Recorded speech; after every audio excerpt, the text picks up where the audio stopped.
Welcome to the oddest little podcast on the internet. We are the Odd Pod. Thank you very much for tuning in. I am, of course, Stacy Kruger. Who the hell are you crazy, sexy people? Wait, is that a Stacy I hear? Hey, that's a Stacy. I'm back, what? man. I missed you guys. Why? I'm casually challenged. I don't miss that cocksucker, though. I miss the rest of you guys, just not him. I'm Quantum. How's it going, guys? I'm Rad Hazard, a very happy subscriber at twitch.tv/Stacy Kruger. Ah! Oh, God damn it. And we're missing somebody. How is it every fucking podcast we're missing somebody? Either it's Quantum, which we thought he died, but he came back because he was undead and came back as moving on. And then, sometimes Rad's gone. Then, the only one who hasn't missed one yet is Casual now. Wait, no, Rad, you haven't missed one either, have you? Yeah. I've missed a couple, and I'm Robbie. I'm Rob Penis. Well, Robbie's not even here, and it didn't take even a minute. Well, we had to fill his role. I mean, with Robbie, it's just penis, and that's the best. I'd like British to point voice out, I can get. last episode, it literally took us the entire podcast for a penis comment to come up. Is it just me that incites it out of him? It might be. Oh, no. God damn it. So it's just, Stacy's in the room. Oh, cock. Penis dribble. That's, I'm totally missing the British accent, aren't I? You are really butchering that one. Beans on toast. No? Still not good? You're worse than, what's his face, Dick Van Dyke in Mary Poppins. Dude, that is a reference I haven't heard in fucking years. Thank Christ I'm not the only old fuck here. Seriously, Dick Van Dyke of all references? I'm Mary fucking Poppins, yo. Okay, can we just take a wild guess how many people that are listening to our podcast know what Mary Poppins is, and if they do know what it is, have actually seen it? I'm guessing 50 at most. 50%. No, they definitely know what it is, but they might not actually know where it comes from, because Guardians of the Galaxy 2 brought Mary Poppins back into the pop culture reference when Yondu says, "I'm Mary Poppins, yo," or Mary Poppins, y'all. I had no fucking idea. But whether or not people have actually seen it in forever, I don't know. I would say people who knew about it, especially since Guardians of the Galaxy, then I would say maybe 75% know of it. 25% at most have actually seen it, I'm guessing. Most people are probably more familiar with Sherry Bobbins. Sherry Bobbins? Simpsons. No, even that one, I doubt that. That's a Simpsons reference. Yeah, me being pleb Stacy had no idea what the hell that was. Yeah, I mean, I would say that. Now, I will also say though they are planning. I don't know if it's a sequel or a remake, but they're planning another Mary Poppins movie, soon.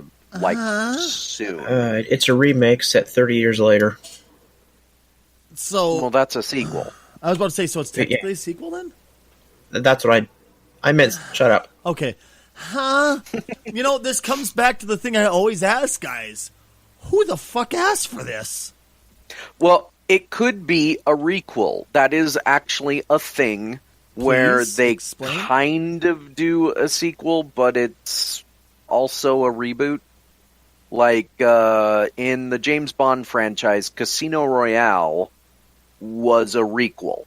Well, that's actually something I have to ask you, because I'm not a James Bond fan at all. I'm guilty of never watching a single fucking James Bond movie in my entire life. I just don't give a shit. How dare you? Bring out the pitchforks! No, but I just don't care. Every time they bring in a new James Bond to play him, is that a remake of the whole thing, or are they just going off like, oh, look, he changed his face and dick size and beard and everything? Okay, well, first of all, changing an actor is common in movies. People think every time it happens, oh, it's never happened before. It's happened since, like, the inception of movies and TV because absolutely. actors sometimes go away. But what I will say about that is, for James Bond, the first time they did it, it was looked at like nobody liked that they changed James Bond because it was Sean Connery to start, and it was jarring because it was no longer Sean Connery. And the guy they got to replace him, whose name I actually do know, George Lazenby, or Lazenby, I don't know how you pronounce it. He was sort of known before he did James Bond, but he wasn't known enough. Okay. So what they did for the next replacement, which they replaced him after one movie with Sean Connery one more time, who was too old to play the part. What they did is they went to an actor that was actually popular at the time. He had done other movies. He was on a show called The Saint, and that was Roger Moore. Is that the guy that played in Mrs. Doubtfire? No, that's later. Oh, okay. So Mrs. Doubtfire was Timothy Dalton. Oh, okay. Thank you. No, Mrs. Doubtfire was Pierce Brosnan. So once they got Roger Moore, people were like, oh, I know who that is. So basically, after Roger Moore, they kept going to actors that people know. That's why every time, in the modern day, every time James Bond gets replaced by a new actor, it's never an unknown quantity. It's always, whenever the topic comes up of who's going to be the next James Bond, it's always somebody that's currently popular. Well, because that's how you sell tickets to the next James Bond series. Well, I mean, go ahead. So, when it comes to continuity, there's sort of a continuity. Like, for example, when George Lazenby was James Bond, in that particular movie, he got married, and Blofeld, the big bad villain guy, killed his wife. In the very next movie, James Bond, as Sean Connery again, is trying to kill Blofeld, like as revenge. In the very next movie, they kind of just gloss over that he had a wife and went on this whole revenge tale. And they do their normal, whatever they're going to do with Bond. But then a few movies down the line, they open up the movie with him with James Bond being attacked by an automated helicopter that's trying to crash him, and it turns out that Blofeld, who we haven't seen in years, is controlling his helicopter by remote control, and then James Bond officially kills him. Like, he gains control of the helicopter, he scoops up Blofeld, who's in a wheelchair, and he dumps him down a chimney. Okay. Like one of those big industrial chimneys. So Blofeld is clearly dead. Well, what if they found a cell and redid him like in Fifth Element, huh? What? Well, that's the thing that's confusing and why the James Bond mythos is very weird. So years later, after Timothy Dalton, after Pierce Brosnan, and in the Pierce Brosnan movie, they make a reference to the George Lazenby movie when a character starts talking about James Bond's past, and they say married once, and he says, okay, that's enough, because he's still sore about the fact that he got married and she died. But again, they haven't mentioned it really, except for this one time. So Casino Royale. Okay. Long story, eternal. Casino Royale is a requel because it's trying to reboot the franchise. Like, the very first thing that the movie introduces you to is that James Bond isn't a 00 agent yet. He is he's just a spy. Okay. And as it starts, he's doing the thing that makes him a 00 agent. But then they make references in the very next movie to some of the previous movies. So it's no longer a reboot, it's a sequel. To me, it sounds like it's almost as bad as Legend of Zelda, where some things, it happened in the previous game, all of a sudden, what the fuck are you talking about? This didn't happen. All of a sudden, the next game after that, you're going to hear references to it. Yeah. Also, same thing with Final Fantasy, where Final Fantasy 7 and Final Fantasy 10, well, X, whatever you want to call it, there's, homages to each other in all those games, but 8 and 9 just didn't fucking exist anymore. It sounds like James Bond has some problems. Pretty much. So that's why I say that the term, there's so many terms for what a movie in a franchise can be called now. You've got sequels, you've got prequels, you've got requels, you've got remakes, you've got reboots, you've got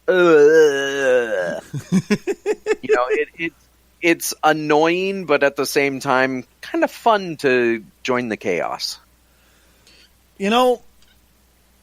I'm so glad right now that I never invested time into James Bond, because that would have pissed me the fuck off. Oh, geez. And all of this led by Mary Poppins reference. Well, I mean, okay, honestly, who here is going to go see the new Mary Poppins? Anybody? I'm not, because I'm no longer 5. I mean, would you want to go see it? Is there any ambition at all to go see it? Because I saw the first one. I want to see what they do with the new one. Nah. No. Brad? No interest. So it's basically just another kid movie, and that's about it. See, in my opinion, I never really cared for the first Mary Poppins. Oh, neither did I. I mean, the first Mary Poppins was fine. But like all of those movies that Disney was producing of that era, they had this weird British fixation. Ironically, not hiring a British guy to, coming back to Dick Van Dyke. Amazing, folks, how we all pull this all right back around to Dick Van Dyke reference. But like nowadays, I don't know what they would do with it. Like, is Mary Poppins even relevant right now? Okay, let's try to think. What the whole point of her was the nanny who taught the kids a lesson, correct? No, and she came floating in on the fucking umbrella. Yes, she came floating in on the umbrella, but she wasn't actually teaching the kids a lesson. She was actually teaching the parents a lesson. Like the parent wanted, the kids to be whatever and wasn't paying any attention to them, which I guess that's still relevant because there's lots of parents that, don't pay attention to their kids. I would say it's gotten way worse personally. But like, would they reiterate that same lesson, or would they just do a movie with lots of visual effects and an umbrella floating chick again? In the modern era, I'm saying. Like, yeah, I'd say they would. She's going to come in on a hoverboard instead, though. No, but I think they're going to try to keep the same generalized... Okay, what I think they should do is try to keep the generalized lesson, because it's what the whole goddamn thing was based around, but we know what they're going to do. It's going to be full of effects. It's going to be just like, oh, look, eye candy. Here's another empty movie for you to give us money for. Thanks, bye. More than likely, because it's Disney, it will have a great first couple acts, and then the third act will just kind of fall into all the tropes and cliches. So they'll get your money with the first 2 acts, then you walk away. Sorry, I'm Quantum, didn't mean to cut you off there, bud. This is in no way of us bashing Disney. Well, you worry about hurting Disney's feelings? I'm trying to save our asses from getting sued from saying something bad about them because Slash keeping an eye. Stop. Can we just rewind? You're scared of Disney suing us over an opinion. Let's just stop and think of us for a second quick. They have done it before. Oh, no. I was going to say that Disney is kind of famous-ish for... Disney's a little bit like Nintendo when it comes to that. If they see a slight to their product, they might get incensed about that. Are you fucking kidding me? You guys are terrified of this monster that is Disney suing us? Dude, wait, look at our numbers first off. Let's not be around the bush. We're not fucking Kevin Smith's podcast, okay? We're not whatever one that is. Let's not look at our numbers. Wait, I don't think we have to worry about Disney going, oh, these guys' opinion is so big it's going to hurt us. 1, 2, just stop and think about it for a second that you can get sued over an opinion and actually have it stand up in court. Come on.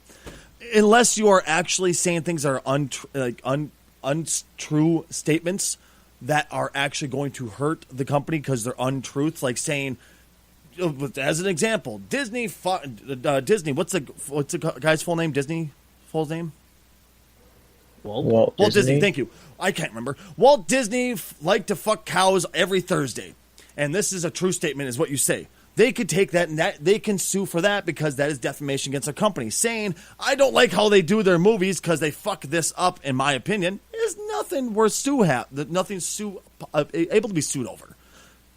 For the record, I love Disney. Can I have a sponsorship now? I am not with these cretins who besmirch the House of Mouse. Oh, God damn it.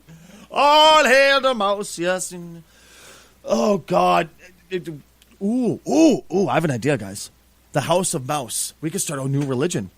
But, the Catholics have that little swinging smoke thing that they could walk around with. This time we'll have ears on it instead. What's it called? Sensor. We'll have the sensor, but we'll have the ears in the sensor. And as it goes back and forth, they'll bill out smoke and go, hoo-hoy, hoo-hoy, hoo-hoy, hoo-hoy. And, instead of, Christ on a cross, it'll show, Mickey, masturbating on a piece of cheese or something. We could really get this going, man. And there goes our sponsorship possibility. Let's get the fucking House of the Mouse going here. Let's get a new religion going. Who here is willing to sign up for this and give me money? I'm already invested in too many things. I don't have pocket change. I don't carry money. God damn it.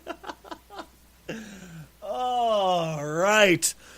So it's been a podcast, guys. Thank you very much. How does Stacy keep getting away with this? What, making an ass out of myself? We let him?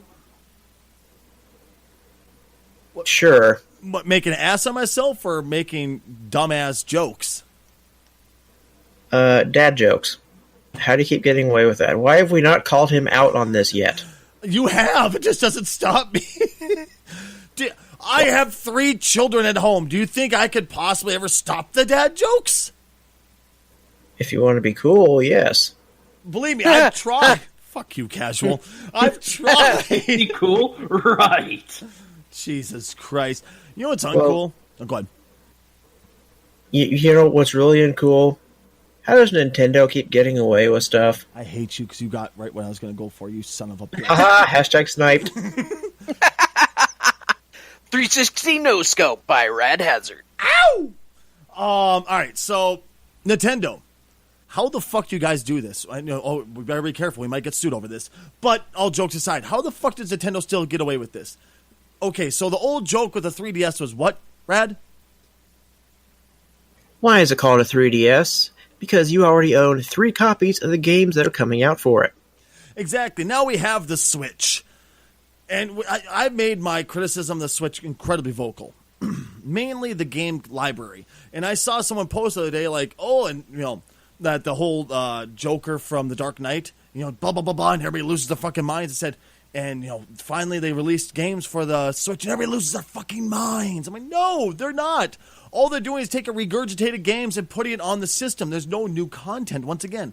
So the biggest thing that I'm seeing right now is Resident Evil Revelations 1 and 2 will come to the Switch. Now, am I wrong in saying that was already out on the fucking 3DS? Revelations 1 was Revelations was on 3DS, and number 2 was on the PS3, I believe.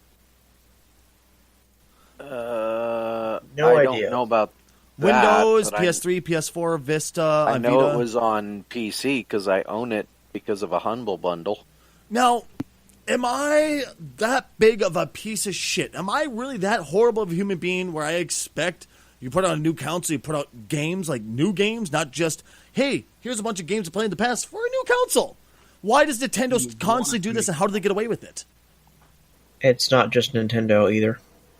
True, you're not wrong. I point right. My first exhibit, Skyrim remastered. Very true, but I'm. Here's the thing: we can look at certain game companies doing it from time to time, but Nintendo is the worst offender, and that's why I'm bringing them up and putting them on the pedestal.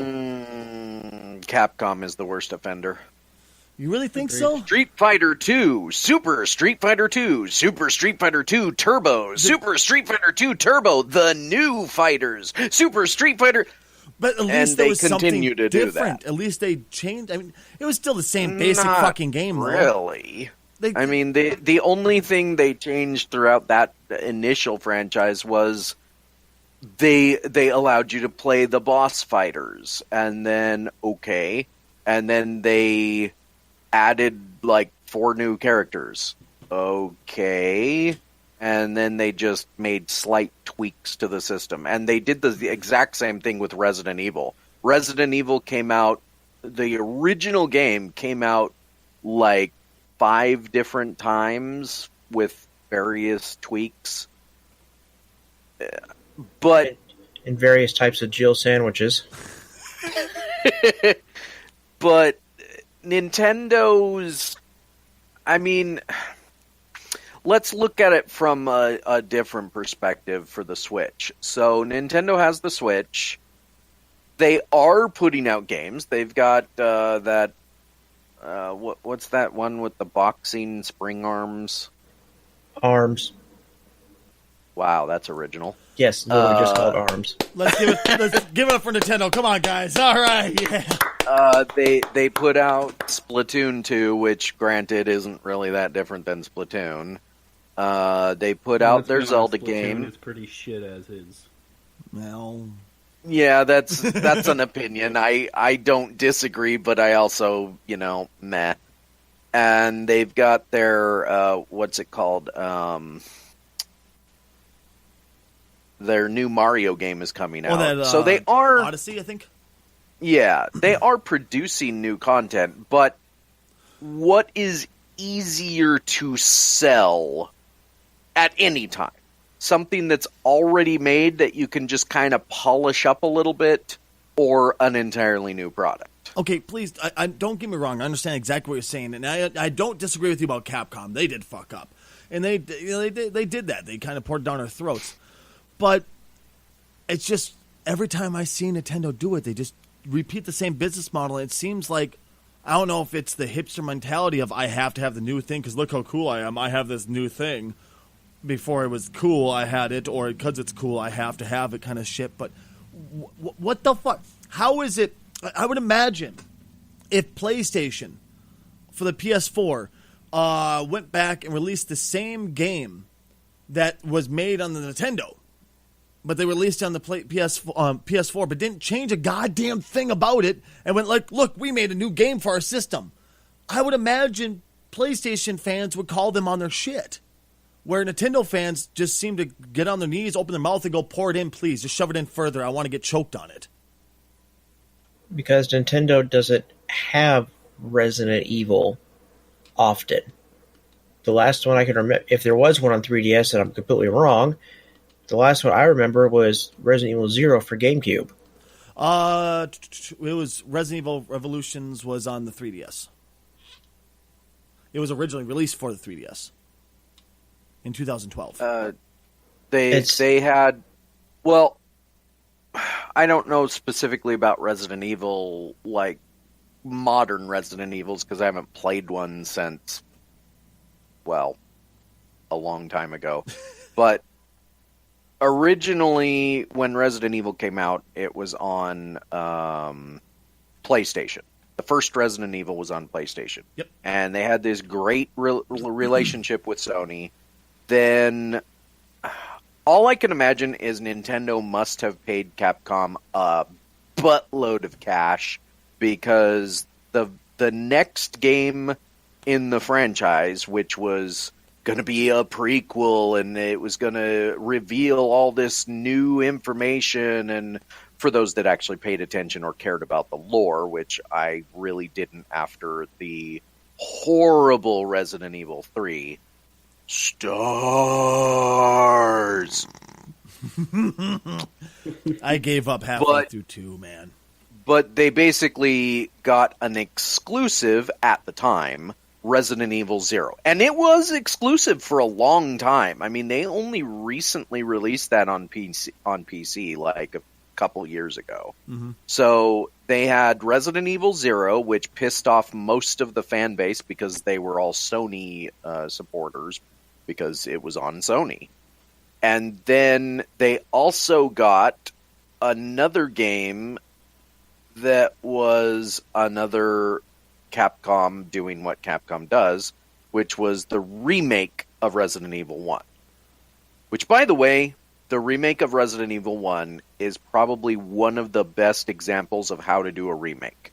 It uses some of the same setup, well, most of the same setup, but it changes things so much that you can't just go in and play it expecting it to be like the original game. Oh, so it's not a copy and paste with this HD graphics? Yeah, no, it is not. They rebuilt the thing from the ground up, with the exception of the controls, but I don't know how you would I don't know how you would do it justice if you didn't have the shit controls. That game was built around the shit controls, whether you liked it or not. I swear to Christ. But at the time, it felt yeah, great. So over time, Capcom has a weird relationship with console makers, where they will just decide to switch sides. I don't think that's happened in a while, but it's a weird relationship. Okay, so don't get me wrong. I'm not saying that Capcom shouldn't transfer their IP to wherever the fuck they want. I'm not saying that whatsoever. It's just like I'm pointing out, it just seems cheesy that Nintendo did it with the 3DS, and now they're doing it with the Switch again, and nobody seems to give a shit. It just blows my mind. Why not? Fanboys. You Nintendo really think that's fanboys. it? Yeah. It's just so cool. It's just the little fucking plumber dude is just so amazing. We have to follow him no matter what he does. How do you explain the Disney fandom? How do you explain the Apple people? Oh, God. Disney fandom, I would say, because they have a style of movie that people really do enjoy. Okay. With Apple, it's just hipsters. Yeah, Apple, well, it's not just hipsters, unfortunately. Otherwise, they would go under. Hipsters, and it's cool to own this because this celebrity has it. That's really it, personally. And also, it's a great thing for people who don't know what the fuck they're doing with the phone, just like the Apple computer systems, Mac systems. It's if you don't know what the fuck you're doing, and you just want the magical computer fairies to do the thing in the box and make the screen show up, get a Mac. Get an Apple phone. If you want to do something with it, and you actually want to use your computers, well, then you go further in. I can't disagree with that, but I will say that Apple is a different demographic. What I will say about Disney and Nintendo is the demographic is young. And when I say young, I'm not talking about like people in their 20s or 30s. I'm talking about people in their 10s and teens. Very true. So the reason that the fandom is so easily like I can't think of words. What a terrible podcaster. So easily swayed? Not swayed, but comforted, or that's the wrong word, but Nostalgia goggles. Not nostalgia goggles. The populace that follows Nintendo blindly is young, and therefore they're impressionable. Easily put into this state of, oh, Nintendo has just released a thing. I have to get it because, and I was that way when I was a kid, oh, Nintendo is the greatest, Sega sucks, I didn't understand that what makes it good is competition, and the fact that, Sega and Nintendo, back when they were both a thing, that competition gave us gamers some of the greatest games. Mm-hmm. And you were saying, Quantum?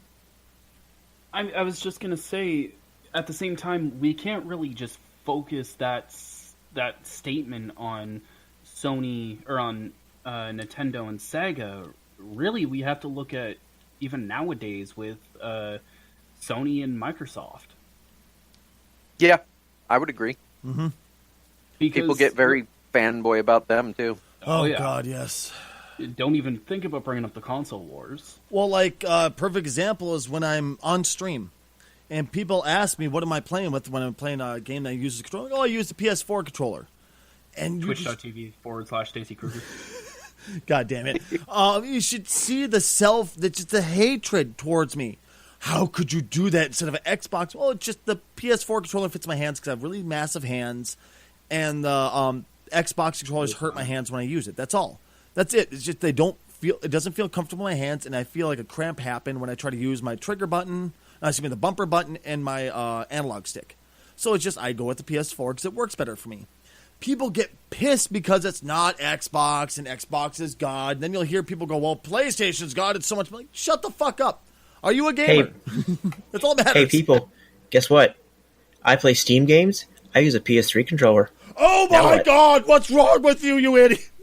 Boy, I tell you, I can't tell you the amount of hate I get whenever I say, like when I used to stream, people would see the little icons on my game pop up, and it would be the A button, the X button, the Y button, and they would say, "What's your gamer tag?" And I would say, well, it doesn't matter because I'm playing on PC. The very next thing in the chat would be, you play with a controller on PC? Ugh. And yes, because guess what? I'm allowed to. It's a thing that can happen. I never understood why this is a great thing we have to talk about, guys. I feel, what the fuck makes console people hate PC people and vice versa? Why was there such a divide? Me personally? Because console is jealous of PC because we can play games at high res and 60 FPS when they're still stuck in the 720p. Well, it's like, why is Metallica better than Guar? They are. See, that's Case in point. yes, similar type of thing. I would obviously I'm being facetious there. But by the way, Metallica's not better than Guar. I just wanted to poke Stacy a little bit. Can we just give Brad some butt touches there? He just got points back. All jokes aside, though, I get what you're saying. I do. It's just people get in love with their own little thing, and they want everybody to love their thing, and I get that, but. When it comes between console and PC, it goes to a totally different tier, it feels like. It gets to pure hatred and just, over It's just... Master Race. Oh, for Christ's sake. And I don't think the 1080p thing is no longer relevant, because can't the Xbox One and PS4 get to 1080p now? Well, it's... Yes, the PS3 and the Xbox 360 could get to 1080p, which... I thought the 360 was locked at 720, but the PS3 could get to 1080. I don't know. It was locked at 720, 60 FPS, but the Xbox One was unlocked, and now it can go up to 14, I think. Oh, okay. Sounds good. But either way, what happens is you get fandoms that just won't let go of something.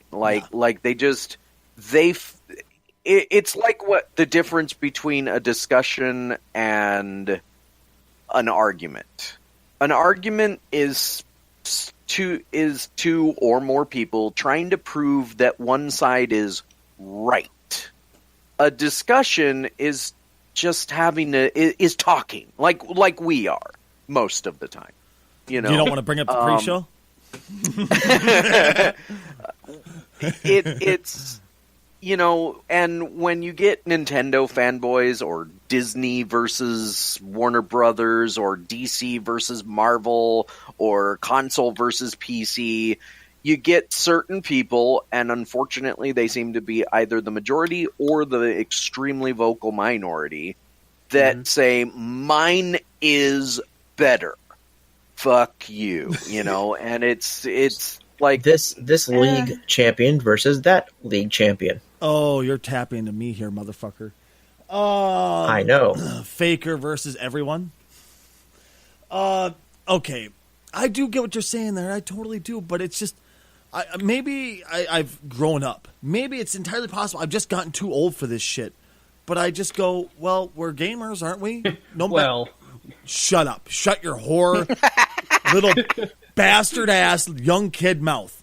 I was going to say, shall we bring up the pre-show again? Shut up, you child. It would be nice if we could all be gamers and get past some of these things. Like, I have gotten past some things, but what I will say about console versus PC is part of the problem in that regard is, like, when you hear the word exclusive, and I think we've covered this before, generally speaking, you think exclusive means it's not going to be anywhere else. Kind of like PlayerUnknown Battleground is exclusive to Xbox One. Wait a second. Yeah, well, the PC, the console makers kind of fan the fires and by doing stuff like that. Like, oh, it's an exclusive to consoles. But it's also on PC. Yeah, but exactly. Then again, they turn around and completely say, like, they completely redirect everyone and go, oh, by the way, this game has crossplay. But it's exclusive. How is that possible, man? Exactly. That's why they don't do crossplay. But it's impossible. Everybody knows that. That's why it actually gets turned on every now and then. But that's the thing is, a lot of games like Rocket League are starting to become openly big enough to crossplay and have a demographic of enough people to be willing to play. Is Rocket League still a thing? Yeah. I remember it was big for like a month, and then it just died. I haven't seen anybody play it since. Scrolling through Facebook before we started, the Rocket League Championships are currently on right now. I didn't know there was a championships for that game. I thought it was just a casual game. That's it. Fuck it. Well, learn my casual. Get it? They're all challenged. Oh, okay, God. That's the dad part of the joke. But now that we brought up PlayerUnknown, I kind of want to get into this a little bit. I finally got a chance to try this game for the first time ever. As you know, I hold sucked at it, man. Well, yeah, but I hold a very, very strong stance against early access games where I refuse to buy them. Well, then some of my streams like, hey, by the way, play this fucking game, and gave it to me. I'm like, well, I really can't say no, So I gave it a chance.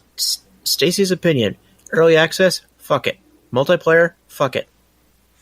And then Dead by Daylight. Then he plays happens. PUBG. It's just like, this game's amazing. It was. That's actually what I was going to get into. Well, when it comes to multiplayer, Dead by Daylight's about the only one I thought I was going to like until I tried PUBG, and it's actually fun. I didn't think I was going to enjoy it, but I tried it. It's a blast.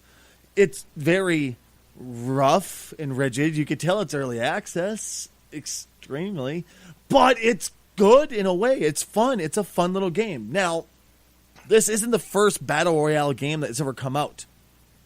And it feels like people, once PUBG hit, have forgotten all of the other Battle Royale games. They've been around for a while. Yeah, I mean? Exactly, like King of the Kill with Arma 3. I mean, before King of the Kill, I think, because King of the Kill is only H1Z1, correct? Or is there something... No, King of the Kill is Arma 3. So that's the same people that made DayZ and then went to H1Z1, correct? Because I know Player Unknown came from H1Z1. Yeah, the people who made King of the Kill and DayZ are Bohemia Interactive. Oh, okay. The creators of Arma 3. Oh, I thought that the Arma 3, because I know DayZ was a mod, correct? Or something like that? Yes. For it? It was a mod created by somebody, and then that somebody was actually brought onto the Bohemia team to create more for that mod. Oh, shit. I didn't know that. I thought it was that guy just branched off on his own and made a brand new game. No. Technically, Bohemia still owns DayZ Standalone and Epoch and all of that. Epoch? But, yeah. The fuck is story. that? I've never heard of that one. Sorry. Technically, Bohemia still owns them because they own the rights to the mod. But they're branching out to other developers to allow them to get opened up more and the chance to get their name out there and stuff like that. But with Battle Royale games, it's really...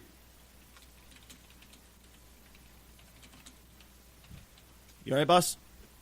Yeah, sorry. Okay. With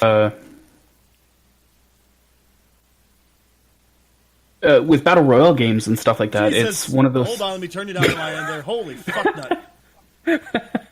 Excuse me while it blows everybody's eardrums out here. Like, you got progressively quiet as the podcast goes on, so I messaged him, hey man, your mic's gotten quiet. Okay. Jesus Christ! No, before the podcast, I turned my master down just so that I wasn't blowing out speakers and I wasn't blowing out you guys and drowning out you guys when I tried to speak, but I guess I turned it down a little bit too low. I blame Rad because I have no one blame else Robbie. to blame. Rob, we blame Robbie because Robbie's not here. Yes.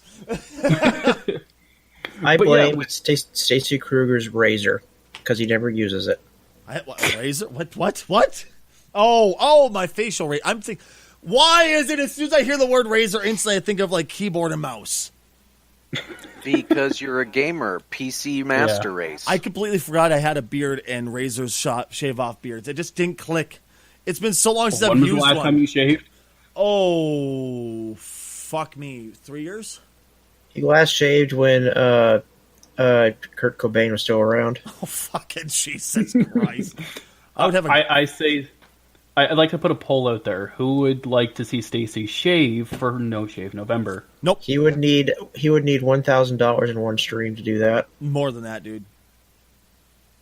I would want enough to buy myself a vehicle so I could finally have a vehicle. If someone raised enough for me to get a new Ford Expedition, it doesn't have to be new. It could be just like a 2000 Ford Expedition, which is one of the last good years before they put the computers in. Shit? No, shut up. Before they put the computers into it, yeah. Speaking of which, I just found one for $600. Fuck you. $600. You heard it here first. Yeah, no, not $600. I would want to get one that's actually worthwhile, not one that's like, oh, by the way, this is a junk title. You can only use it for parts.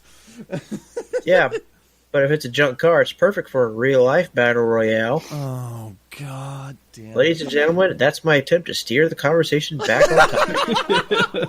Of course, by saying that, you've steered it right back off the topic. Yeah. Anyway, okay. Moving on to Battle Royale games.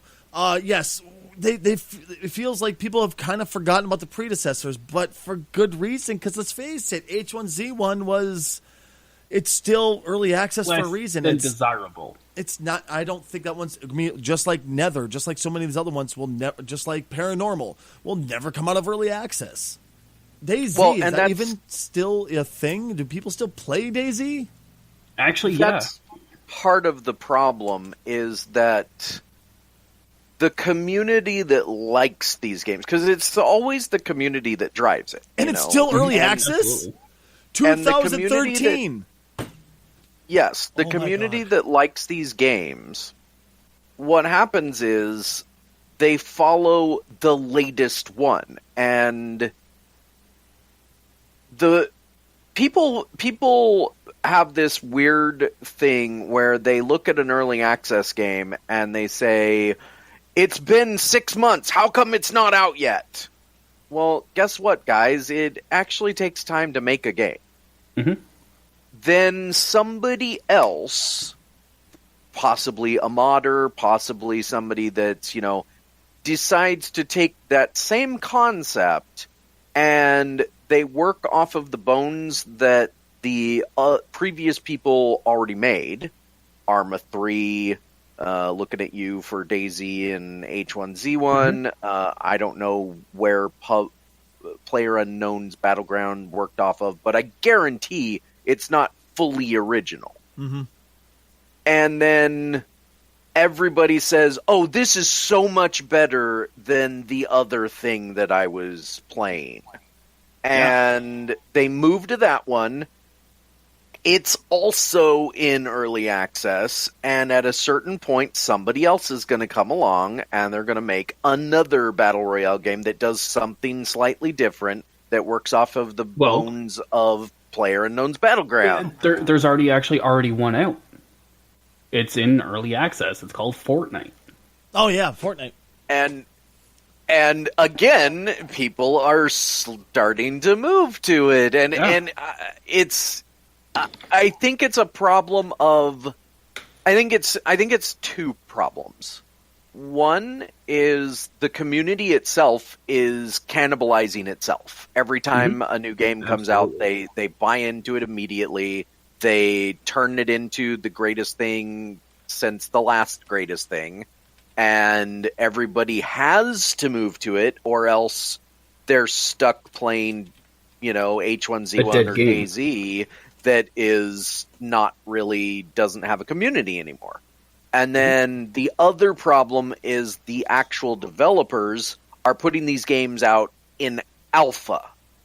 Like, at a point where they're not really, it's They're not complete ready to enough. come out. Yeah, it's complete enough to play, but it's not complete enough to be a game. Yeah, exactly. And that's one of the things with, especially games like Fortnite.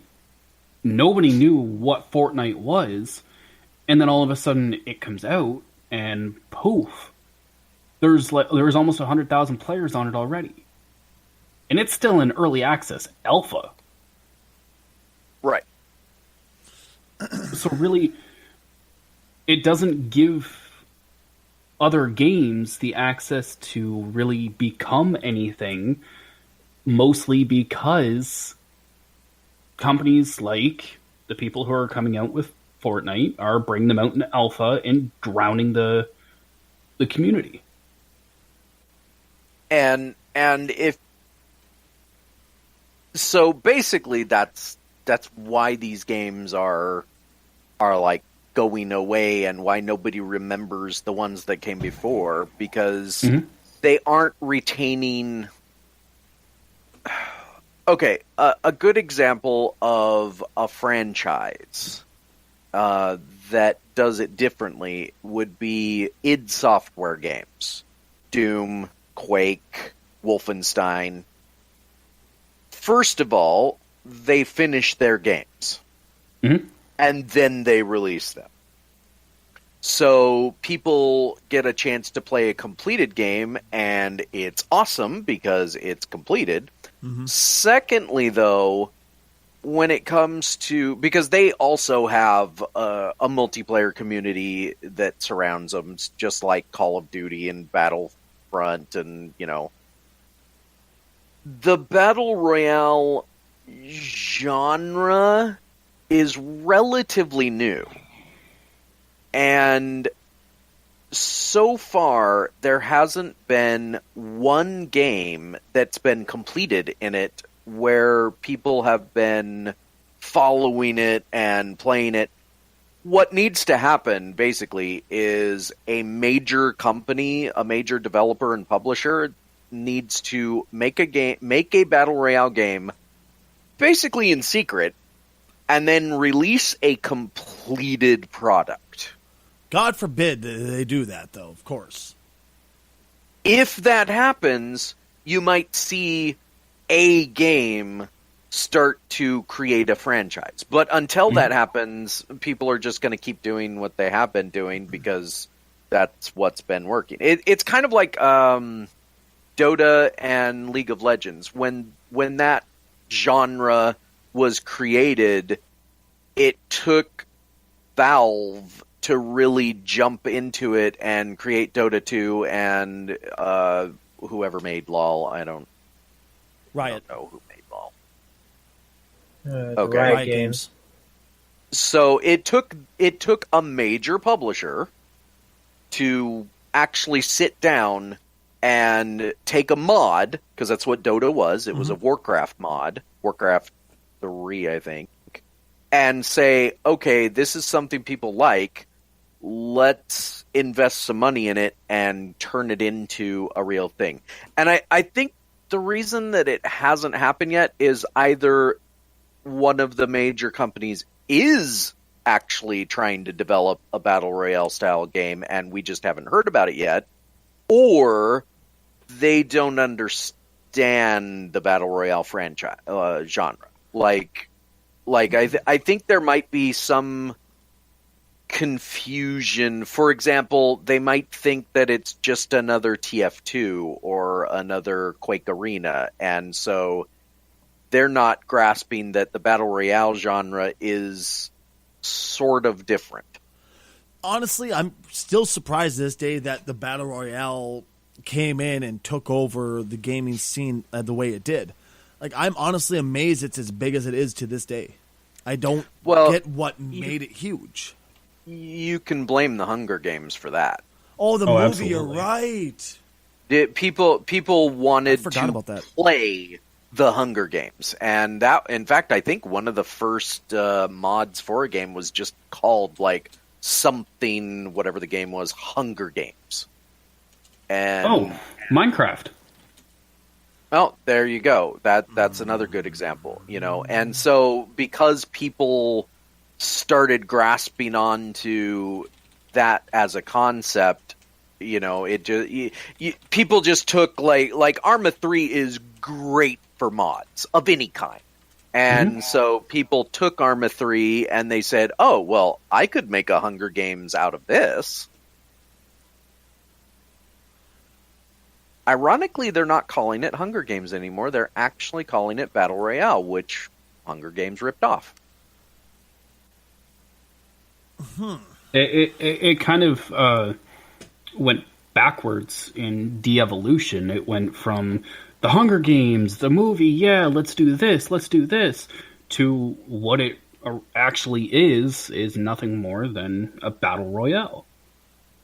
Which, if you haven't seen the movie Battle Royale, it is clearly where the Hunger Games got its ideas from. It's a Japanese movie about a bunch of kids in a school or something that are forced to fight for reasons that are really not important, because the important thing, just like the first movie of the Hunger Games, is seeing a bunch of psychopathic kids kill each other in more terrible ways. And humans ask why I stopped watching movies.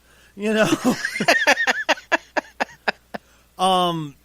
more thing about game companies in general. Mainly one particular game company, I suppose, EA. We all know with like sports games, it really doesn't change from game to game to game. Sometimes they'll update controls, sometimes they'll update graphics, but the game itself doesn't change aside from the roster on the teams. That's really about all that changes, correct? I mean, Sort of. Well, really though. I mean, Well, I mean, if you were to look at the first Madden game, for example, and you were to compare it to the most recent Madden games, it would feel like a giant leap. but if you were, go ahead. I was just going to say, if you were to trace them from the first game to the next game to the next game to the next game, it's minor variations along the route. It's mainly just controls and graphics for the most part, and obviously roster. Personally, do you kind of agree? Mostly, yeah. Well, wrestling. This has kind of been a oddball game because it's surprising with how popular wrestling is. There's not many wrestling games out there. WWE kind of has been guilty of not even updating the graphics or controls, just throwing a new game out there because it's a new year. Here's some new wrestlers. How are they getting away without really updating that game at all? I mean, is it the fact that it's a kind of a niche thing, it's not as popular as football, or are they just lazy and they're just doing what EA does? What the hell are they doing? Well, the WWE games are made by Take-Two. They bought they bought the rights when THQ went under. I could swear EA owned them for some reason. No, EA doesn't care about WWE. Oh, fuck EA me, never mind. EA owns the major sports franchises except for one of them. I think they don't own hockey, but they own. They like did some huge deal back in the day where they basically are the only source for legitimate, officially licensed baseball, football, and college football, FIFA. Goddamn, yeah. Basketball. Basically, they made this massive deal with all the major American based sports and FIFA for soccer, and if you want the actual licensed my team of sports ball, you have to go to EA. And WWE is kind of the same way. There's only one game that's officially WWE, and what's the other one? There's another. There used to be WCW, but that's gone now. Used to be ECW, but that's gone now. They all got eaten up by WWE. There's that XF. No, they're owned by WWE. You're thinking of the six-sided ring. No. MMA. No, I'm not thinking of MMA. I thought there UFC? were two leagues of wrestling still. Well, no, the only wrestling that's around is WWE. I think TNA is still a thing. That's owned but by TNA is it's not even a blip on the radar. Well, they're still owned by WWE though. Pretty much. And that's I haven't been into wrestling for so long I wouldn't know, but Me and you both, bud. but I happen to own WWE 2K17, which was the previous year's game. Okay. I got it in a Humble Bundle, and I played it a little bit. Now, I can't speak to how much it changed from the previous years because I never play the games, but I can say that the graphics for 2K17, 2K17, well, they're okay, but they're not like anything special. They're I would say about, if I were to base my judgment on modern gaming and what graphics can be, I would have assumed that this game came out 5 years ago.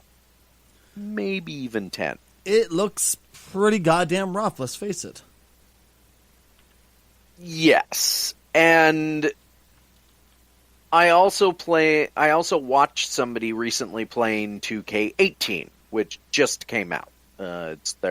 It's the latest one because it's got to have the new roster for the new year, which always kind of confused me because the roster's actually last year's roster, but they call it the current year for the game, and it's not even 2018 yet. But whatever. Honestly, it doesn't look like they changed a single thing about the graphics. Like, it looks the exact same to me, and that's kind of crappy. It also has pretty critical bugs that a AAA title should not even consider having. But those of you may be wondering, how can they get away with something like that? They're literally the only wrestling game that's put out. So you either buy it, suck it up, and play it, or don't buy it. But if you're a wrestling fan, you're locked into buying it. And as a person who just likes games in general, one of the things that I asked the streamer that I was watching play 2K18 WWE was, because they do have female wrestlers. And one of the things you can do in 2K17, and I'm assuming you can in 2K18, is you can create like a custom female wrestler. Yeah. You can also create a custom male wrestler. Now, I asked the person that was streaming, can you play the campaign, because there's like a story mode or whatever, with a female wrestler? And apparently no. Really? And you couldn't do it in 2K17 either. And now, I get not being able to do that from a, quote, realistic perspective, right? Like, because they don't do that in the actual sport. Well, They don't mix male wrestlers and female well, wrestlers. they do. It's just only for when they want to sell tickets, let's face it. Oh, okay. But my point is that I get, like, when you're doing the story is basically following the career of your custom wrestler as you go through, as far as I know, and wrestle all the guys that were doing their thing in the last season of wrestling. So, okay, whatever. But as a game player, I'm not playing this game. Wrestling is not a sim. I'm not playing a game in order to replicate reality. I want to have fun. Yeah. And one of the things I like to do is make female characters because they're fun to look at for me. And I want to run through a campaign of wrestling with a scantily clad female character and do the wrestling. And I can't. Casual, are you the kind of guy to give your female wrestler like fucking triple fucking Fs just to watch her tits smack herself in the face as she does like a powerbomb? Well, I would do that, but they don't let you because they don't let you customize the tits like that. See, this is why you need to, Hashtag honesty. that's why you need to pay. You need to play Conan because you can make the tits hang down to the knees for no good reason. But that, it goes to, like, the game critical bugs are one thing. Now, the game did just come out, so maybe they'll fix that. But Well, the funny part is they've had these same bugs for at least 4 years. right, and that seems like a problem. It seems like maybe you make a better game. Okay, I have something else to add to that. When you play a game local multiplayer, yes, I know that's kind of a unicorn nowadays. Yeah. But when you play a game multiplayer, do you expect it to slow down at all? I haven't expected a game to slow down since Super Nintendo days. Well, let's say when you play multiplayer in 2K18, it cuts the frame rate in half. Jesus, dude. And Wow. you add more players, the frame rate goes down from there. That's awful. Why are they putting up with this? Ladies and gentlemen, I present to you a monopoly. The game is just good enough to sell, and they know it. So why should we spend all this money to improve it when it's going to sell the exact same that it does currently? God, this harkens back to our conversation we had before the podcast about an event that happened where they don't care to improve it at all.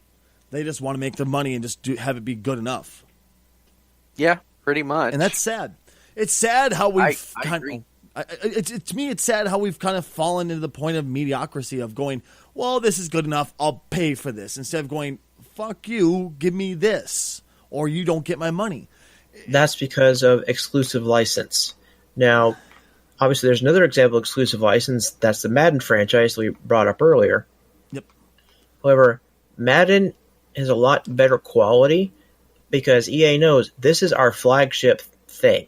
Mm-hmm. You know, this is people think EA. A lot of people think, oh yeah, the people that make the Madden games. You know, say what you will about, oh, it's just a glorified roster update and stuff like that. No, they do some tinkering with the mechanics underneath it. And in fact, from what I understand of football fans, the last couple Madden games have been just amazing from like how improved they've become. Like there's all kinds of like, oh my god, it's like I'm playing a real season, you know, whatever. And that's what I would, you know, when it comes to Madden, it is kind of different from wrestling, because if I were playing a Madden game, I would kind of want a more sim-like experience. But at the same time, with Madden and FIFA and whatever the other ones are, MLB The Show. yeah, actually, you'd be surprised how many people actually use those games to make their fantasy rosters. Well, and speaking of fantasy, so like I said, if for the wrestling games, like I would want to play a female character and do a full campaign and watch her just pound the crap out of dudes. Yay! You can create in Madden games, you can create fantasy rosters, including, well, and I think this is also in their basketball and baseball ones, that they've updated it to the point where you can create a fantasy roster including players from like the beginnings of the game. Like you can have Michael Jordan with you know, whoever the Michael Jordan, Wilt Chamberlain, Steph Curry. Yeah. You know, or in the baseball ones, you can have like Willie Mays and Babe Ruth on the same team with Justin Verlander or somebody like that. Yeah, and that's what I want out of that. You know, I want the fantasy.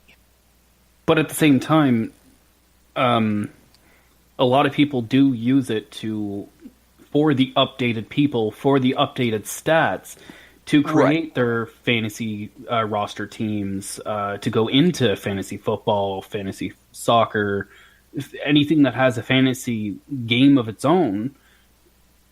That's worth pretty big cash, to be honest. And that's because EA spends the money themselves to have these scouts actually go out there, because they do have an entire dedicated team within their company just devoted to player stats, is for their video game franchises.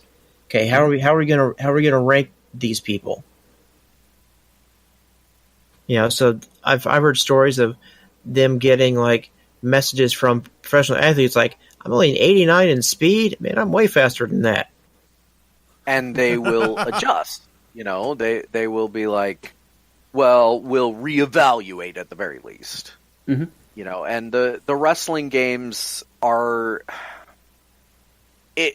unfortunately, I think what it comes down to is wrestling games are so much of a niche product that the people that make there's no competition, so there doesn't have to be any real upgrades, because the small group of fans for wrestling are just kind of like just accepting it, you know. Mm-hmm. I've watched this particular streamer. She's a huge wrestling fanatic, and I've watched her talk about what she would like to see improved in the game but it doesn't stop her playing the game. Like, she just keeps playing it, and she says, well, it'd be nice if it had this, but it doesn't, so meh.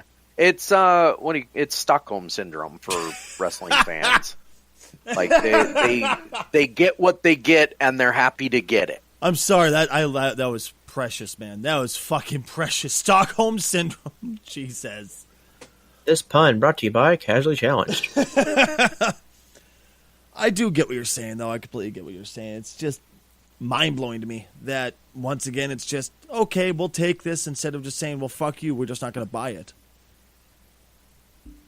Yeah, and if that worked, we wouldn't have microtransaction hell right now, Well, I mean, which is never going to go away. Am I the only person out there who says if they don't like something, they just won't buy it? Like, Fallout 4, perfect example. I didn't like the direction Fallout 4 was going, so I just didn't buy the DLC.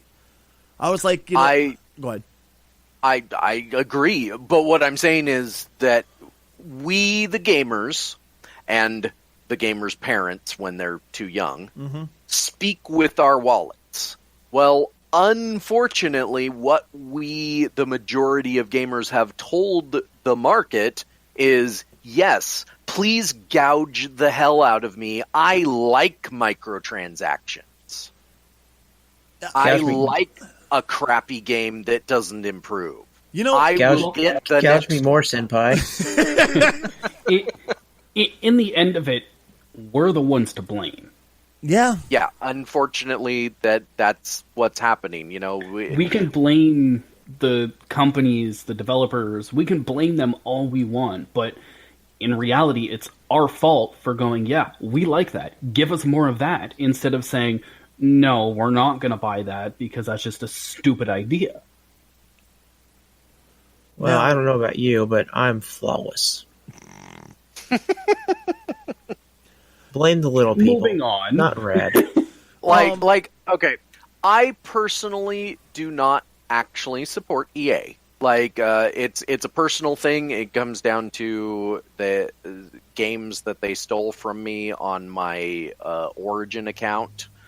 And so I have stopped purchasing games from EA, which I would like to play some EA games, but I'll be perfectly honest, that's only part of why I stopped purchasing games from EA. The main reason I don't purchase games from EA is they stopped having games on PC on any source except Origin. And I'm lazy. I don't want to have multiple sources for my games. I have Steam. That's what I'm going to use. So if EA were to suddenly start releasing all of their games that they have on Origin on Steam again, I got to be honest, I'd buy a couple of them. I'd play Mass Effect 3. I would play Mirror's Edge, whatever the new one is, you know. And so we, the gamers, are to blame, you know. Long story short, Casual is very smart. There's only so much of his soul he can sell, and he's already given it to Lord Gaben. I'm terrible with. I hate bringing this example up because I do it a lot, but I would have to say, with what you're pointing out, Casual, I'd have to say Dark Souls is one of the best examples. From Software is one of the best examples of this because they look at Dark Souls 1. People liked that a lot. They liked certain things. Dark Souls 2, they put that out. And what did the community do? It was a backlash. This is terrible. This is awful. This is awful. We don't want this. And Dark Souls 3 came out. What was gone? Those shitty things that people fucking hated. And what was left? But who were the devs? Who were the devs of Dark Souls? From Software. See, they're unlike a lot of other developers, care about what their fans think. There's a lot of developers that really don't care what their fans think, that literally just put a game out. If you don't like it, don't buy it. It also helps that From Software is a smaller studio. True. True. And they still do cow to, like, you know, exclusive, you know, stuff like they put out Bloodborne on PS3 only because, well, Sony gave them tons of money. Yeah. And they said, well, we are... But it should be noted that when they put out Demon's Souls, what they saw was, oh, this is a really popular genre. People love this game for some reason, myself included. Mm-hmm. So what did they do? They took some of that money that they made from Demon's Souls and the console exclusivity of it, and they put it into Dark Souls. And they said, this time, we're not going to make it console exclusive. When they started running low on money, they put out Bloodborne because Sony wanted something exclusive. Now, the other unique case for From Software is that they only make a game franchise until they're done, which is unfortunate because I want another Armored Core game. It's another one of their franchises that they... I've heard you rant about how much you love that game. Oh, it's so good. It's one of the best mech combat games that isn't trying to be a sim. Isn't that the one that had that humongous controller? No, that was Steel Battalion for Xbox. Oh, okay, thank you. Although I will say, it's kind of good and bad that they don't continue a franchise. Well, bad because you don't get another game. Right. Yeah. Good because you don't see it become a shambling corpse. That's like a really terrible version of it. Rad, you literally kicked on what I was just about to what I was about to speak up about. It's like I want more Dark Souls. I love Dark Souls. It's so much fun, but do we really want to see our favorite games turn into a pile of shit? Right, and here's the best part. From Software gets out of a franchise right at the perfect time almost every time. Like when Armored Core was starting to feel a little stale, they jumped ship and went to Demon's Souls. And while Armored Core went away, a bunch of other producers were putting out all of these mech combat games that nobody even remembers. So, can we possibly point to Surge, where that's what I was going to say. Surge, Neo, all of these other games, right as the popularity is starting to wane, From Software jumps off of that franchise and says, we're done, we're going to make something else now. And everybody else is still putting it out, and people go, well, this was fun, but it's no Dark Souls. It's also fun that they jump ship, because you can tell when people aren't interested in something, but they still have to do it. Mm-hmm. You can tell. It's called phoning it in. Exactly. Metal Gear.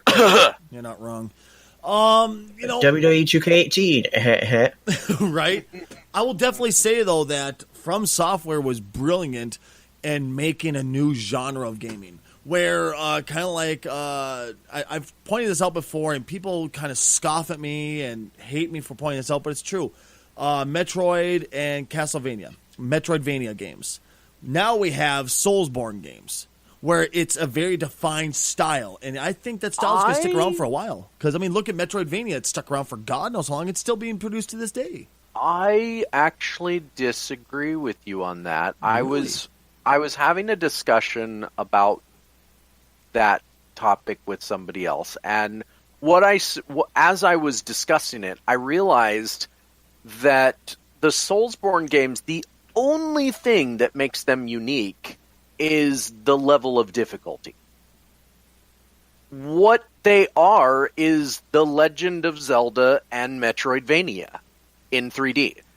What happened was I was watching somebody play Castlevania Symphony of the Night, which is one of the more popular of the Castlevania games. Mm-hmm. And we were talking about how the Castlevania franchise hasn't really done well when it went 3D. Mm-hmm.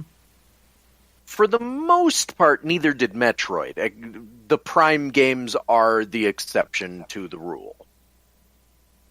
But then I realized, isn't Dark Souls kind of Metroidvania?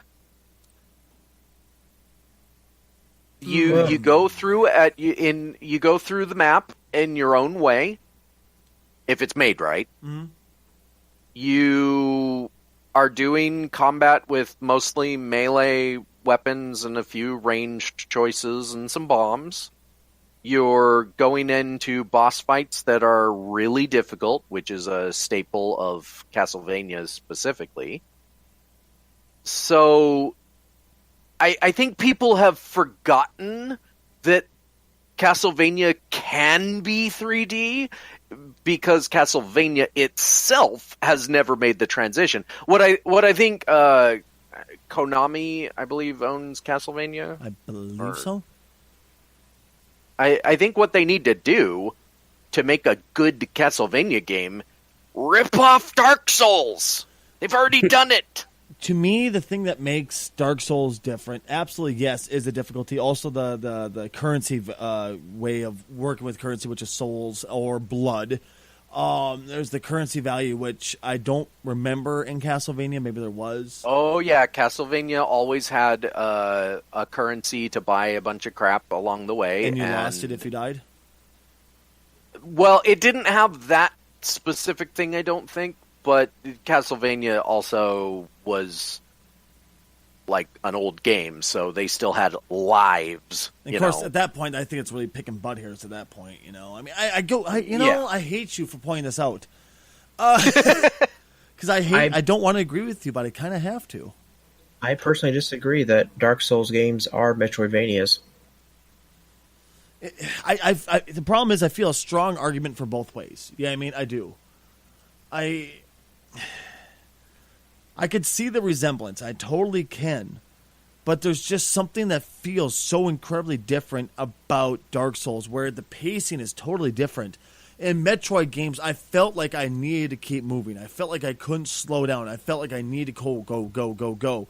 Where Dark Souls, it's totally legitimate to just stop and farm for a whole day, just to get your souls so you can level up. Because in Metroid, in Metroid and in Castlevania, I don't remember leveling up. That I will definitely agree with. Like there is more of a grindy feel to the Soulsborne games, and that's still true of Surge and Neo. And there's I think that's what would bring about the whole Soulsborne aspect. Which, honestly, I don't like the grind. At a certain point, I just give up. Well, I used to like grinding games. Like, when I first played Final Fantasy, I used to just love grinding my level up. But I find that I would actually rather see Castlevania makers make a Castlevania game like Dark Souls, where you don't have the grind. Where it's not about the grind, where it's about just the fights. Maybe because I'm just one of those guys who loves throwing in a podcast and just listening. And just having a blast and just kind of zoning out for a bit and just going to autopilot with the grind, that I love the grind. And maybe it's just because I played, fucking World of Warcraft for so goddamn long that it's like Stockholm Syndrome if I don't have a grind on a game. But it's just, and also guilty with Final Fantasy VII, and fuck 8, that piece of shit. But I hated 8. 8 was actually the game that broke me of grinds because of the way they did the mechanics in 8. If you remember, the bosses didn't level up with you, but all the other mobs did. So, me being a grinder, I was like, all right, another Final Fantasy, and I did my usual thing. I started immediately What? We don't need to know what dating app you're on, my friend. Oh, for Christ's sake. Ha ha ha, grinder, ha ha ha ha. God. Can you possibly get a ban on Quantum, please? That makes Stacy's dad jokes look like George Carlin. Drop the mic, walk the fuck away, thank you, Rad. Quantum, can you please play the cricket sound for me? So anyway, as I was saying, I was all excited to get into that grind again, and then I did, and I got to like the first area where I had gotten to like, level 10 in a level 2 zone. Yeah. And I went to the very next area, and I was like, yeah, I'm going to be so overpowered, because I love being overpowered in games. Uh-huh. And the monsters were my level. And I was like, wait a minute, no. I just left a level 2 area. Why are these monsters level 12? And that's when basically my mind was broken, and I no longer enjoyed the grind. And another great example of that is the Elder Scrolls series, because all the mobs level with you in the Elder Scrolls series. So I no longer enjoy the grind in a game. I just want to go and explore the story, explore the world, and fight the monsters. You know, Casual, you're the only person I've ever talked to in my entire life who agreed with me, besides JonTron, that Final Fantasy VIII was the biggest pile of shit in the entire franchise. Well, okay, wait, 13 is definitely giving it a run for its money, and 10 too, but... I just won't say my opinion on the whole Final Fantasy series. You fucking hate Final Fantasy. All of them. Shut up. Oh, with a burning fucking passion. There's They're not for all everyone. kinds of... I would say that Final Fantasy is... what it is. I mean, Yeah. you know, I used to be all like, oh, this is the best one. And I will fully admit that maybe none of them are the best one. Maybe it's just like, these are the ones that I played and enjoyed. I get you. I don't know. But I can tell you that 8 sucked. Yeah, 8, plus the fact that my biggest thing with 8 was here's a couple of my gripes with 8, and I'm sure everybody's going, yeah, Stacy, we get it. 8, it's old as fuck. Stop shit. Here's one of my biggest gripes. They looked at Final Fantasy VII and went, hey, people really like these cutscenes. Wow. Oh, dear God. And this began the downfall of Final Fantasy, was because they were like, well, let's give them a whole bunch more cutscenes. Well, no, we actually enjoyed the game. It's just cutscenes were nice sprinkled in there. You know what I mean? Also, the fact that the transition from scene to scene was horrible. Like, if you want, especially in the gardens area and on that ship itself, if you want to get from scene to scene, you have to run, and very fucking just awkward running from one side of the screen all the way to the other, and just go in. And transitions from scene to scene were awful. And just the storyline was just garbage. And here's the other thing I had a problem with. And Casual, since you played this, you might know what I'm talking about. The magic system. Or what do they call it? I honestly, okay, I sort of remember it, but here was the other reason that I jumped ship on pretty much the entire Final Fantasy franchise, not counting, dude, gross. Not counting the one I'm playing right now, Final Fantasy 14. That's an MMO. That's not even a Final Fantasy. but yeah. And mind you, I love 14. I'm not bashing. It's just not a Final Fantasy. It's just an MMO. Well, it is. It's a good story. Like it's but I'm not going to get into that. Yeah. What I will say is part of the reason that I forgot Final Fantasy VIII entirely, like the magic system and stuff. I just remember that I couldn't grind anymore. So it broke that for me. I no longer enjoy the grind. And then the second part was I ended up playing the card game. Oh God, that was in it. That's all I was doing. I didn't care about the story anymore. I didn't care about the rest of the game. All I was doing was collecting the cards and playing more of the card game. And once I realized that, I just was like, well, I think Final Fantasy is done for me. See, you're going to laugh your ass off at me, dude, but I had no idea until maybe a couple months ago. And this has made me realize why I hated the game so much, because I could never beat any bosses. You're supposed to link your fucking magic to your weapons and to your stats to beef up your magic and your stats themselves. I had no idea. So I just keep on face rolling into these bosses, not be able to kick their ass, going, what the fuck? I'm leveling like crazy. What the hell's wrong? I don't get it. And you had to sap it from enemies and places in the world. You couldn't just use MP. It was kind of a broken system. Kind of like 12 when they went, here, we're going to try something new, and just kind of took a shit on it. they tried something new and it did not work out. Yeah, I mean, Well, I know you love actually 12 for some reason, like which 12. I don't know how you like Well, that. though. 12 is an MMO. Yeah, well, Like, it it's was a single-player MMO. Yep, yep. And I'm playing Final Fantasy 14 right now, so, you know. Are you playing it while we're podcasting? Maybe. God Yes. damn it, Casual. Guys, I think we need to get Casual a support group because y'all have been making fun of me for Dead by Daylight, where y'all have been like messing me like, Stacy, you need help. You've been playing it too much. We need to get Casual. At least I have been playing Dead by Daylight while we're podcasting. Pro tip: Well, he's that's playing because- Minecraft. I am not. I'm looking at stories for the podcast. Thank you very much. I actually pay attention. Stories on Pornhub. Don't mind me. I'm just booting up. If you hear a furnace go or anvil thing, don't mind that. But I will fully admit that you know, I do play games while we're doing the podcast, but then again, I am also paying attention.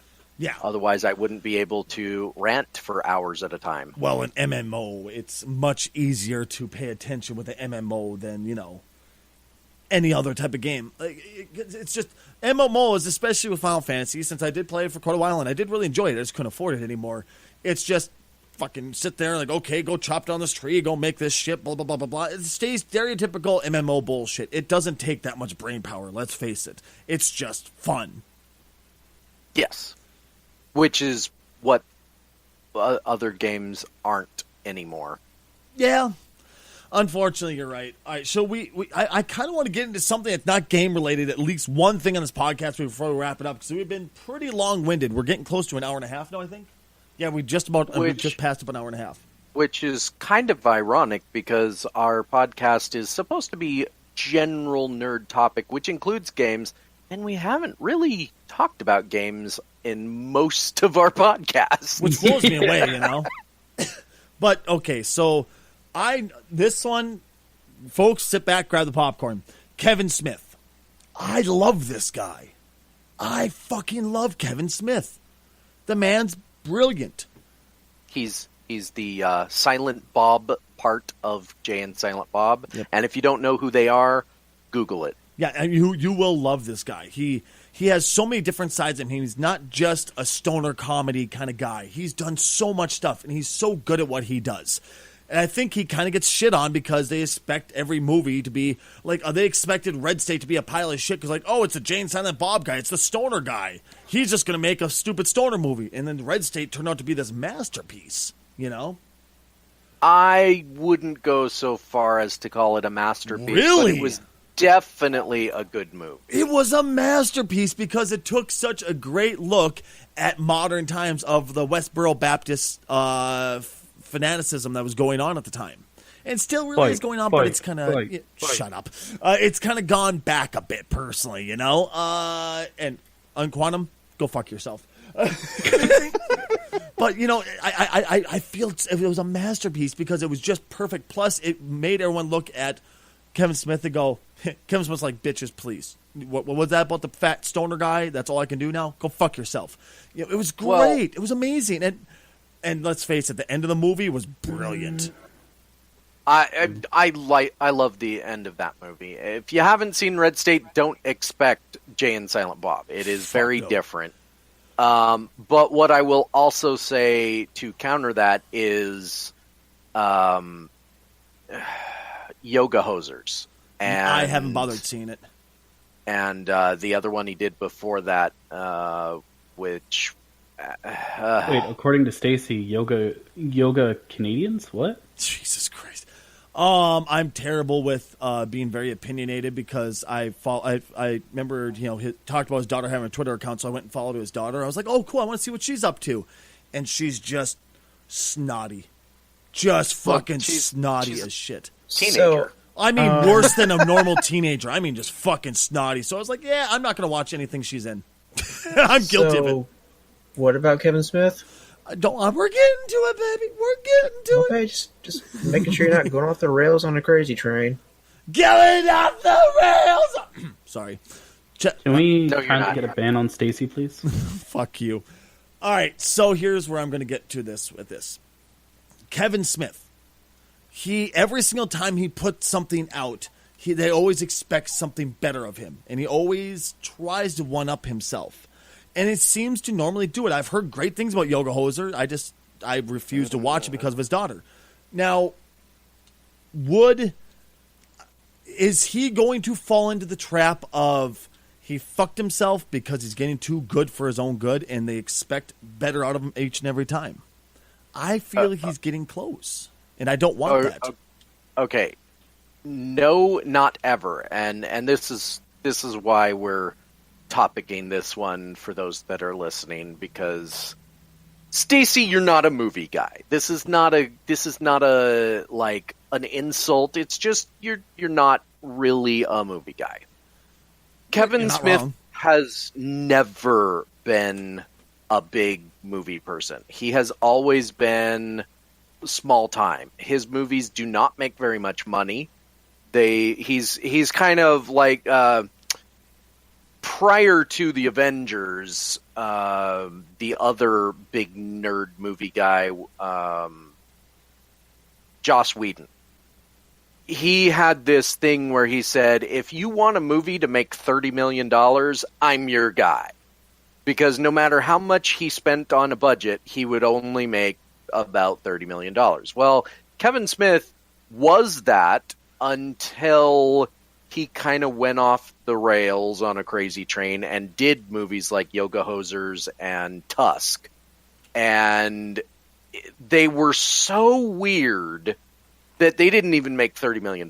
Like, these are movies that are only for Kevin Smith fans. Like, and he has even said he's made a career out of doing what he does, and he doesn't really care about making some big epic blockbuster. Would he like to? Yes. I mean, who would? Well, that was cop-out, really. But what he's not good at is making something big in mass market. Now, what he's been doing recently is he's actually been in TV. He's done episodes of The Flash and Supergirl and some other things. And that's kind of made him... It's like... The reason that Jay Leno did The Tonight Show was not to make money to live. The reason he did The Tonight Show was so that he could buy 100 cars in his ridiculous garage. Mm-hmm. Kevin Smith doing the TV shows that he's currently doing, like directing, that's kind of like he's already got stuff that, quote, pays the bills. Like, he does his talking tours. He does, things that pay the bills, so to speak. His podcast, Fat Man on Batman. Also, Jane Silent Bob Get one. Old, the Smodcast. Yeah, and what's the other one? As well on AMC. Babylon. Babylon. So he's got plenty of things that pay the bills. What he's doing for his movies and the TV directing, that's because he wants to. Like, he likes to do it. He really enjoys the product he's involved in, so he wants to do it. Yeah, he's doing it because he loves it. Yeah, he is not too big for his britches. I don't know that he could ever be too big for his britches. Really? He gets in his own way too much. Like he goes out on one of his talk show not talk show, but like his press junkets. Yeah, he goes out on one of those. He says something that insults somebody, and he gets blacklisted by people. His movies are really weird, the most recent ones, and nobody watches them, or if they do, they go, "What the fuck was that?" Case in point, Red State. He's small time. Really? See, I look at him the exact opposite. I look at him as rather big. I see him as grown in the industry. He started off as a piece of shit, and everybody wrote him off over and over and over again, and then he just grew and grew and grew. I mean, let's face it, he's created characters who are mainstays and household names, such as Jay and Silent Bob. I mean, what he is unique. And what I mean by that is he, like you said, he has created memorable things. But they're all niche product. Like, his following is the very definition of a cult following. People that enjoy Kevin Smith, like myself, like you, we follow him, but he's not like if you were to say Kevin Smith to somebody that is just a generic moviegoer that, for example, James Cameron and Michael Bay make movies for, they would say, who? Well, then you mention Jay and Silent Bob, and they would know. They would mention Mallrats, Clerks, and I think they would know. Mallrats less so. Clerks, yeah, probably. And Jay and Silent Bob, they would go, maybe. For a particular generation, yes. Yeah, New generation, probably not. They're kind of old now. I guess. I do understand what you're saying. It's just, maybe, once again, I'm not a movie guy, and you're absolutely fucking right, I'm not. And whenever I look at Kevin Smith, I think of a guy who's a fucking genius, and I think of somebody who's always one-upped himself, and I'm just nervous that he's going to get to that point where people expect too much of him, and he's going to fucking... And just like I've seen so many of the people in the future, in the past. No. People will never expect too much of him because of movies like Red State and Tusk and those other ones. As long the people in Hollywood, they don't think that at all. They think Kevin Smith is a weirdo, and they don't want to have anything to do with him half the time. Kevin Smith fans know exactly what to expect from Kevin Smith. That's why they're fans. Yeah, they're perfectly happy with that. He'll get a little bigger, then his fan base will contract, and he'll come back down. And it'll kind of be like a very slow yo-yo effect.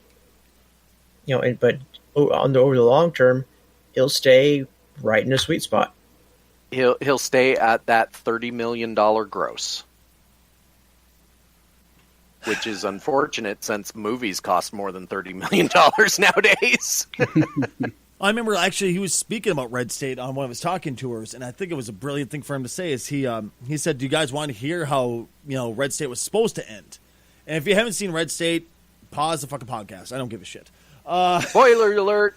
This is how it was supposed to end. Remember at the go ahead. Sorry, those of us that don't know, how did it end versus how was it supposed to end? Okay, how it did end was hearing horns. Okay, First of all, for those that don't know what Red State is and are thinking of it like a View Askew-niverse movie, Red State is related to View Askew-niverse. That's the Jay and Silent Bob stuff. That's his production company. Misheard you. Sorry, man. Yeah, I know exactly what you meant now. As soon as it blended together. Red State came out around the same time as what was the thing that it's referencing? The Westboro Baptist?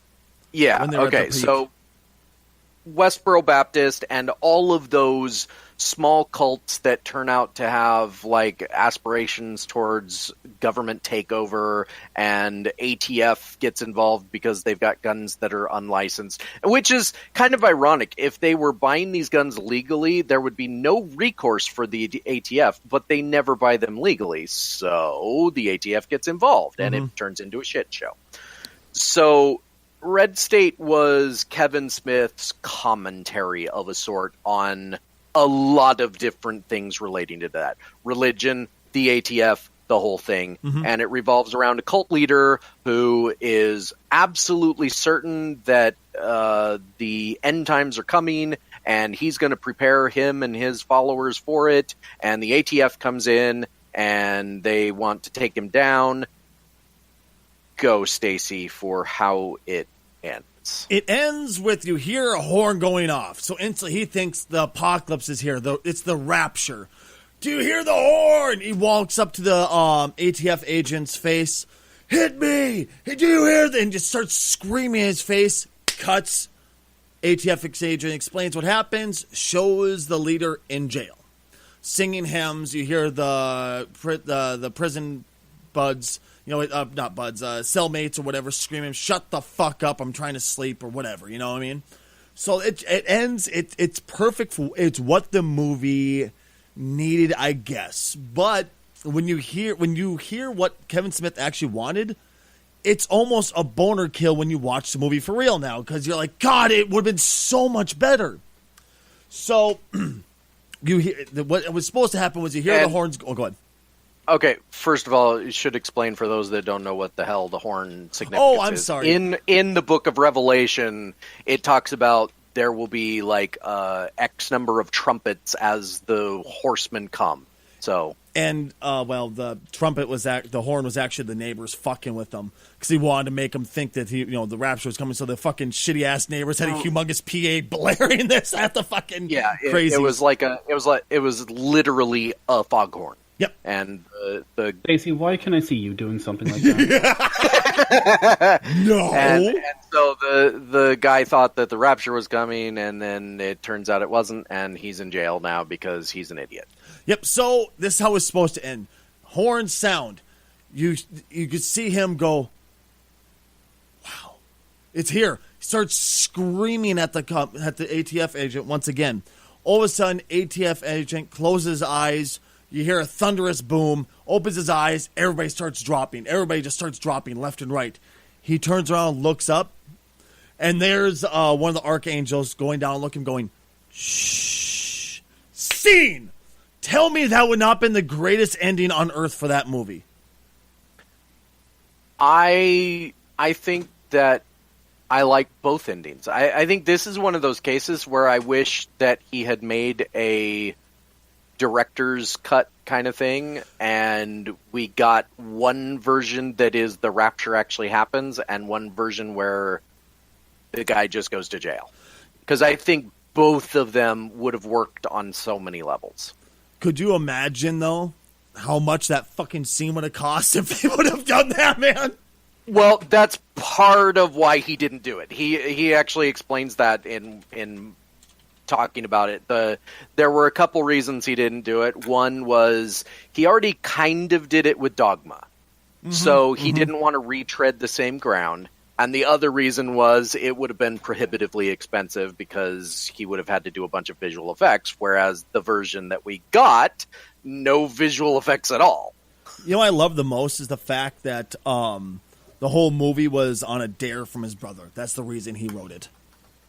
That's what's amazing. He literally wrote the entire thing because his brother challenged him. He said, well, basically, am I going to get in trouble for this? His brother goes, you're fucking 40-some years old. Who the fuck are you going to get in trouble with? Well, 30, I think, at that point, but... And he's like, you're fucking right. You just pounded this whole movie out, right? And the whole rapture thing was a challenge from his brother, too, but he had to cut it, obviously, money. Yeah, because Red State was kind of a pet project. Nobody was really paying him for it. It was one of those things like Tusk and Yoga Hosers and Moose Jaws. It was something that he just wanted to do, which is fine when you can afford to do that, and he can. Yeah, exactly. So, But the question is, can he really? Well, no, he can't. He does have backers, but... Well, the Weinstein, I believe, brothers? Weinstein brothers? Possibly, although we don't want to get involved in fuck, that so topic. he's wrapped up with them. Well, no. Let's put it out there that he doesn't really get involved with them. They're just people that have those produced are the ones that some give of him the his money. movies. Do they give him the money? Oh, shit, poor bastard. Yeah, so he's unfortunate. Like, he might be tied to that by some people, but he's not tied to the... If there's anybody if anybody is listening and they're like, what are you guys talking about? Just Google Weinstein and you will see the the big hullabaloo. But at the same time, if there's anybody in Hollywood who is remote, that's like as far as possible removed from that Weinstein motherfucker, besides just saying, hey, here's my money, give me the money so I can make the movie, it'd be Kevin Smith. Because once again, as you pointed out, he's kind of an outcast. Yeah, the only reason they keep giving him money is because he does produce enough. I don't know. Hollywood is weird when it comes to money and stuff like that. So, but I guarantee he's not like buddies with anybody in the Weinstein camp. They're just a film company that backed some of his movies. But in closing, absolutely 1,000,000% love Kevin Smith. Oh, totally. All right, guys. I can't wait to see Moose Jaws. I haven't even heard about that one yet. So it's okay. It's real simple. You may think, what is Moose Jaws? It's Jaws in Canada, but instead of a shark, it's a moose. You're fucking I kidding take me. offense to that. It is a moose eating people in Canada. It's I don't know how he's going to do it, and I don't think he knows how he's going to do it yet, but that's his next pet project, is he wants to do Jaws with a moose. Moose Jaws. Oh, fuck you, Canucks. That's going to be the greatest movie on earth. I have been Stacy Kruger. Who have you boys been? I have been Rad Hazard. Once again, a happy sub at twitch.tv/Stacy Kruger. I love you, Rad. I'm Quantum, and you can actually find Stacy at youtube.com/c/Stacy Kruger. And I am Casually Challenged. And one more plug, you can support us on Patreon at The Odd Pod. That's 2 Ds in pod, because we wanted to make it difficult. Because we're odd. We have been the Odd Pod. Thank you all so very much for being here. We'll catch you all next time. Bye.